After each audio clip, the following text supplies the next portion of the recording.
BBC Urdu کے programme سیربین میں خوش آمدید. ہمارے لندن اسٹوڈیو سے میں ہوں عالیہ ناز کی. کیا سور سے انسانوں کے لیے اعضا حاصل کیے جا سکتے ہیں؟ جانیں گے کہ کس طرح امریکہ میں سائنسدان انسانی سٹیم سیل کو جانوروں میں استعمال کر رہے ہیں. لے چلیں گے آپ کو گورجا، جہاں مسلمان اور مسیحی برادری مل کر مذہبی ہم آہنگی کی مثال قائم کر رہے ہیں. اور کس طرح شمالی افریقہ میں کھیلے جانے والے ایک قدیم کھیل میں اب نہ صرف خواتین حصہ لے رہی ہیں بلکہ مردوں کو مات بھی دے رہی ہیں.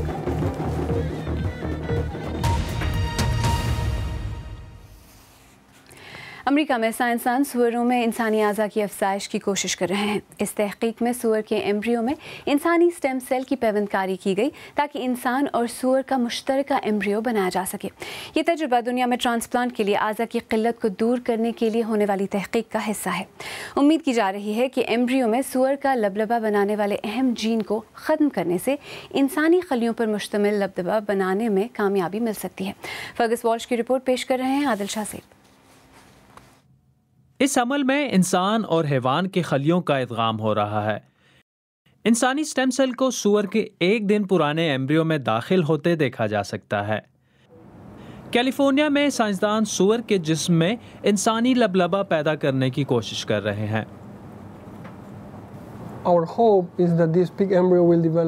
ہمیں امید ہے کہ ایمبریو بغیر کسی پیچیدگی کے بڑا ہو جائے گا اور اس کے تمام جسم میں صرف لبلبہ انسانی ہوگا. اس انسانی لبلبے کو پھر ٹرانسپلانٹیشن کے لیے استعمال کیا جائے گا. اس تکنیک کو جین ایڈیٹنگ کا نام دیا گیا ہے، جس میں سور کے ایمبریو میں سے ڈی این اے کی انسٹرکشنز ختم کر کے انسانی لبلبے کے خلیے داخل کر دیے جاتے ہیں. بہتر نتائج یہ ہوں گے کہ سور کے اندر انسانی خلیے پرورش پا کر ایک صحت مند انسانی لبلبے میں تبدیل ہو جائیں، اور پھر یہ تجربہ تمام اعضاء پر کیا جائے گا. BBC پینوراما کو اس مادہ سور کی عکس بندی کی اجازت دی گئی جس کے ایمبریو میں انسانی لبلبہ بنانے کا تجربہ کیا جا رہا ہے. اگر جین ایڈیٹنگ میں انسانی سٹیم سیل مریض کے ہی ہوں تو سور میں پرورش پانے والے اعضاء کو ٹیشو میچ کیا جا سکے گا. یہ تحقیق اخلاقی خدشات پیدا کر رہی ہے. پتہ نہیں سور کے بدن کے اس حساس حصے میں پرورش پانے والا لبلبہ کتنا انسانی ہوگا. انسان کے سٹیم سیل والے صرف 1 سینٹی میٹر ایمبریو کو 28 دن تک نشو نما پانے دیا جاتا ہے اور اس کے بعد حمل کو ساقط کر کے ٹیشوز کا جائزہ لیا جاتا ہے. یہ چیک کیا جائے گا کہ آیا سور کے دماغ میں کوئی انسانی خصوصیت تو پیدا نہیں ہوئی. سائنسدان ابھی اس کا جواب تلاش کر رہے ہیں. ہم جو بھی حصے بنائیں، چاہے وہ گردے ہوں یا پھیپھڑے، اگر اس حمل سے سور کا دماغ بہت زیادہ ہی انسان کی طرح ہوا تو اس حمل کو روک دیا جائے گا. لیکن جانوروں کے حقوق کے لیے کام کرنے والی تنظیمیں اس منصوبے سے زیادہ خوش نہیں. میں اس بارے میں نروس ہوں کہ جانوروں کو اذیت دینے کے لیے ایک اور طریقہ ڈھونڈ نکالا گیا ہے. پہلے کوشش یہ ہونی چاہیے کہ زیادہ لوگ اپنے اعضاء عطیہ کریں. اگر پھر بھی بات نہ بنے تو سوروں کو استعمال کیا جا سکتا ہے، لیکن انسانوں کے لیے سوروں کو مارنے میں اضافہ نہیں ہونا چاہیے. صرف برطانیہ میں 7,000 افراد ٹرانسپلانٹ کروانے کے لیے اپنی باری کا انتظار کر رہے ہیں. ہر سال سینکڑوں لوگ ڈونر کے انتظار میں ہی دنیا سے رخصت ہو جاتے ہیں. لیکن جین ایڈیٹنگ سے سوروں میں انسانی اعضاء کی پرورش اس مسئلے کا حل ثابت ہو سکتی ہے. فرگس والش کی رپورٹ. اس بار میں BBC ورلڈ کے فیس بک صفحے پر بھی خاصی بحث ہو رہی ہے. اسٹیو ایلن برطانیہ سے لکھتے ہیں، میرے والد کے دل کے آپریشن میں ایک والو سور سے لیا گیا تھا، اس سے ان کی زندگی بچ گئی تھی. ایسا کرنے میں کوئی حرج نہیں. ریمنڈ ولیم سیئرا لیون سے لکھتے ہیں، زبردست، یہ ہیں سائنس کے کمالات، ایک دن سور انسانوں کی طرح بولنے بھی لگیں گے. اور آئرینا گوسیوا امریکہ سے لکھتی ہیں، یہ سب کچھ تو اپنی جگہ، لیکن انسانوں کی جان بچانے کے لیے جانوروں کی جان لی جائے گی، اس پر غور کرنا چاہیے.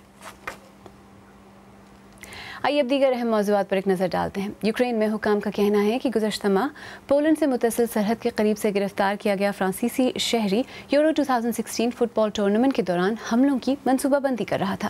یہ ٹورنامنٹ جمعے سے فرانس میں شروع ہو رہا ہے. اس میں 15 لاکھ غیر ملکی شائقین کی آمد متوقع ہے. 'ریجڈ احمد کی رپورٹ پیش کر رہی ہیں ایمن خواجہ. یہ ہے پولیس کی بھاری نفری کی موجودگی میں فرانسیسی ٹیم کی پیرس کے علاقے کلے فونٹین میں آمد۔ یہاں یہ کھلاڑی کڑی سیکیورٹی میں یورو 2016 کے مقابلوں کے دوران رہیں گے۔ اس طرز کے سیکیورٹی انتظامات فرانس میں جہاں جہاں گیمز منعقد ہوں گی کیے جائیں گے تاکہ دہشت گردی کے کسی بھی ممکنہ واقعے کو روکا جا سکے۔ فرانس کے صدر کا کہنا ہے کہ ایسے حملے ہونے کی توقع ہے۔ Il ne faut jamais se laisser impressionner par la menace. Elle existe, la menace. ہم اس خطرے کو کبھی اجازت نہیں دیں گے کہ یہ ہمارے طرز زندگی پر اثر انداز ہو۔ یہ خطرہ حقیقی ہے۔ بطور صدر میرا فرض ہے کہ میں آپ کو اس خطرے سے آگاہ کروں۔ تاہم صدر ہولانڈ کا کہنا ہے کہ وہ اس خطرے سے نمٹنے کے لیے کوشاں ہیں۔ گیمز کے لیے سیکیورٹی فورسز کی بھاری تعداد تعینات کی جائے گی اور لوگوں کی تلاشی بھی لی جائے گی۔ C'est 90 000 personnes qui vont être affectées à la sécurité et qui vont 90,000 security اہلکار اسٹیڈیمز کا کنٹرول سنبھالیں گے۔ faire les contrôles. شائقین کی تلاشی لی جائے گی تاکہ کوئی ہتھیار اسٹیڈیم میں داخل نہ ہو پائے۔ یورو 2016 کی تیاریاں آخری مراحل میں ہیں۔ پیرس میں گزشتہ برس ہونے والے دہشت گردی کے حملوں کے بعد سے فرانس میں سیکیورٹی ہائی الرٹ ہے۔ تاہم فرانس پرعزم ہے کہ معمولات زندگی متاثر نہ ہونے پائیں۔ ریچرڈ احمد کی رپورٹ۔ پاکستان کے دارالحکومت اسلام آباد کی انتظامیہ نے شہر بھر میں تقریباً 2000 ہائی ٹیک CCTV کیمرے نصب کیے ہیں۔ چین کی مالی امداد سے تیار کردہ اس منصوبے کے تحت ان کیمروں میں چہرے شناخت کرنے کا جدید سافٹ ویئر موجود ہے۔ ان کیمروں کو سرکاری اور کاروباری عمارات پر نصب کیا گیا ہے۔ اردن میں آج انٹیلیجنس افسران پر ایک حملے میں 5 افراد ہلاک ہو گئے ہیں۔ یہ حملہ دارالحکومت عمان کے نواح میں واقع فلسطینی پناہ گزینوں کے بقا نامی کیمپ میں کیا گیا۔ بقا کیمپ 1967 میں عرب اسرائیل جنگ کے نتیجے میں غرب اردن اور غزہ سے نقل مکانی کرنے والے فلسطینی مہاجرین کے لیے بنایا گیا تھا۔ اور بیلجیم کے مشرق میں واقع لیج شہر کے قریب ٹرینوں کے ایک حادثے میں 3 افراد ہلاک جبکہ 9 زخمی ہو گئے ہیں۔ حادثے میں شامل ایک مسافر بردار ٹرین اسی ٹریک پر سفر کرنے والی ایک مال بردار ریل سے ٹکرا گئی۔ پاکستان میں اقلیتوں کے خلاف بڑھتے تشدد اور عدم برداشت کے واقعات سامنے آتے رہتے ہیں، لیکن ایسے میں بعض ایسی کمیونٹیز بھی ہیں جو بھائی چارے کے جذبے کو مسلک اور فرقے سے بالاتر سمجھتی ہیں۔ پنجاب کے علاقے گوجرا کے قریب ایک چھوٹے سے گاؤں کے لوگ کچھ ایسی ہی کاوش کر رہے ہیں۔ وہاں کے مسلمان اپنی محدود آمدنی کی پائی جوڑ کر خود اپنے ہاتھوں سے مسیحی ہمسایوں کے لیے ایک گرجا گھر تعمیر کر رہے ہیں۔ دیکھیے صبا اعتزاز کی رپورٹ۔ اعجاز کے گاؤں میں مسلمانوں کی اکثریت ہے۔ یہاں کے لوگ مذہب کے فرائض سر انجام دینے کے بعد دوستی کا فرض نبھاتے ہیں۔ گاؤں کی مسیحی برادری کے لیے پہلا گرجا گھر تعمیر کیا جا رہا ہے۔ اعجاز اور گاؤں کے باقی مسلمانوں نے اس کے لیے رقم جمع کی اور اب مسلمان اور کرسچن کندھے سے کندھا ملا کر اس کی تعمیر کا بوجھ بانٹ رہے ہیں۔ گوجرا کے واقعات کے بعد ہم نے یہاں پر کمیونٹی پھر اکٹھی ہوئی ہے۔ ہم نے کوشش کی ہے کہ ہم ایسے مسائل سے 2-4 نہ ہوں، ایکٹیویٹیز اپنی بڑھائی ہیں جس کی وجہ سے گرجا بھی ان کو بنا کر دے رہے ہیں، سپورٹ کر رہے ہیں تاکہ ہم آگے سے اور اکٹھے ہو کے چلیں، ایسے واقعات سے بچ سکیں۔ فریال اعجاز کے ہم مذہب نہیں لیکن دہائیوں سے ان کے ہمسائے ضرور ہیں۔ یہ گاؤں قومیت کی ایک چھوٹی سی مثال ہے جہاں پاکستانیوں کی شہریت مسلم اور غیر مسلم کی بنیادوں پر نہیں بانٹی جا رہی، اور یہی بات یہاں کی اقلیتی آبادی کو تحفظ کا احساس دلاتی ہے۔ جدوں دا میں دیکھن ڈیا نا ادوں دے اسی رل مل کے سارے ایک جگہ ایک تھان کٹھے رہ رہے ہیں۔ ساڈے کوئی بد سلوکی نہیں، کوئی سارے ساڈے نال ایک دوجے نال اسی پیار محبت رہدے ہیں، ایک دوجے دیاں شادیاں چ ویاواں چ خوشی چ غمی چ ہر تھان اسی شریک ہو رہے ہیں۔ گوجرے والا جی جڑا واقعہ ہویا نا، ایسا وقت خدا نہ لائے بار بار کہنا خدا نہ وقت لائے برا۔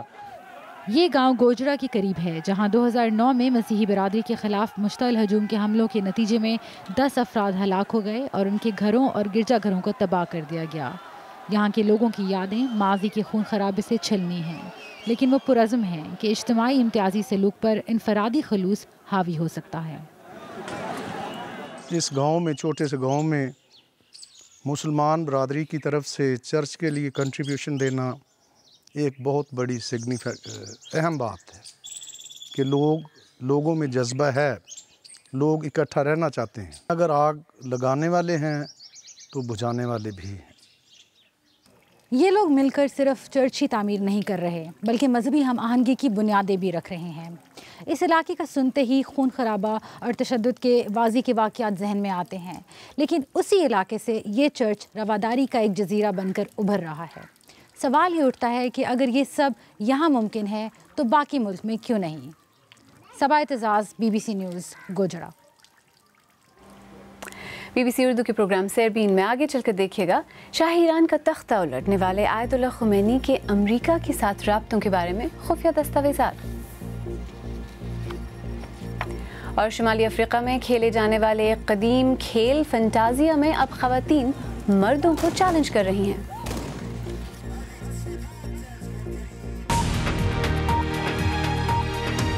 BBC اردو کے پروگرام سیربین میں ایک بار پھر خوش آمدید، میں ہوں عالیہ نازکی۔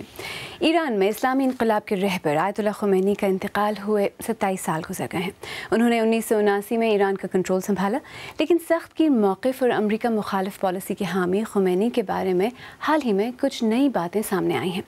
CIA کی حال ہی میں سامنے آنے والی خفیہ دستاویزات سے یہ پتہ چلتا ہے کہ خمینی اور امریکہ کے درمیان تعلقات کے کئی پہلو تھے اور وہ امریکی حکام کے ساتھ سیاسی جوڑ توڑ کا بھی حصہ رہے۔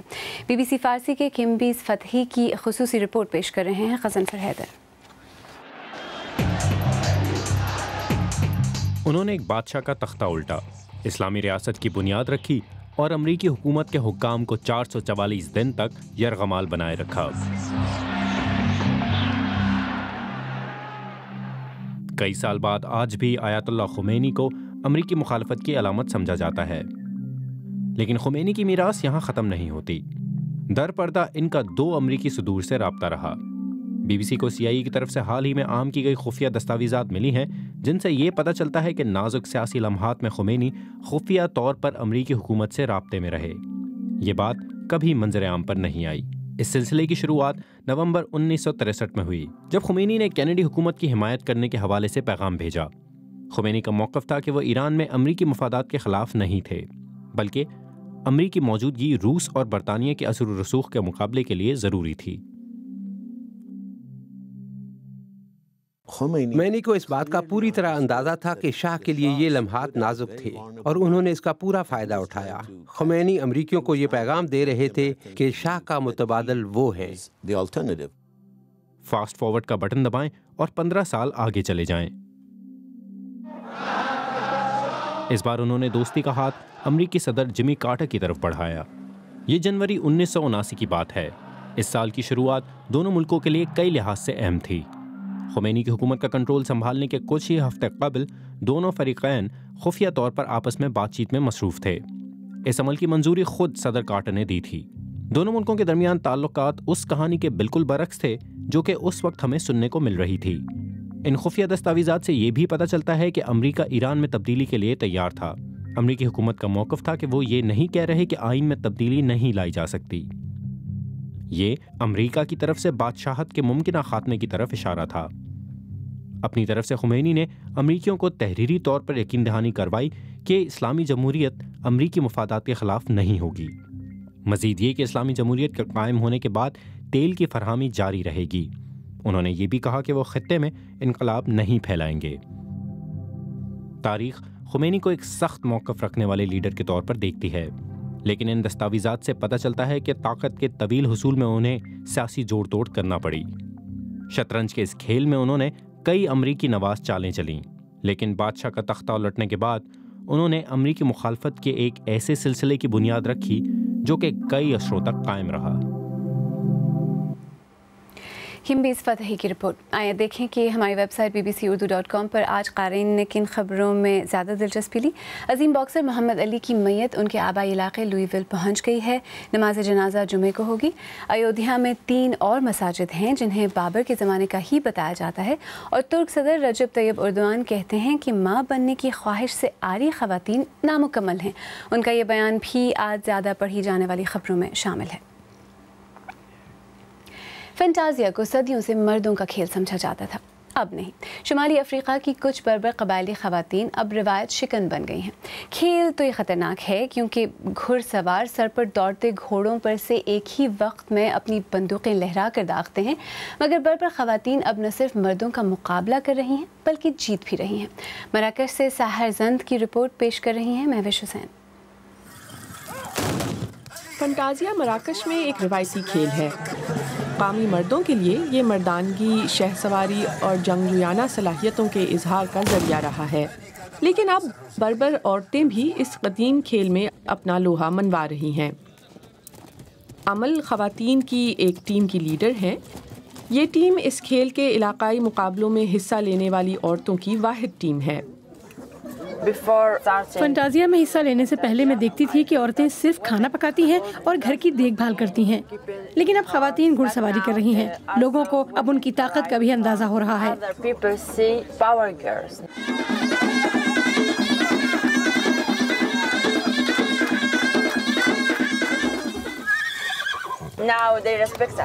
اب وہ ہمارا احترام کرتے ہیں۔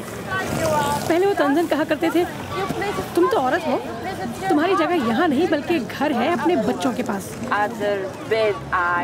اپنی ٹیم کے لیے وہ گھڑ سواروں کا انتخاب کیسے کرتی ہیں؟ میں اچھی لڑکیوں کی تلاش کرتی ہوں، ایسی لڑکیاں جو فنٹازیا کے لیے گھڑ سواری کرنا چاہتی ہیں، صرف تصویریں اتروانے کے لیے نہیں۔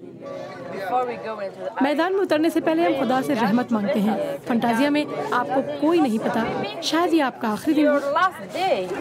طریقہ یہ ہوتا ہے کہ پوری ٹیم ایک ساتھ گھوڑے دوڑاتی ہے اور بیک وقت ہوا میں فائر کرتی ہے۔ سب سے زیادہ منظم ٹیم فاتح قرار پاتی ہے۔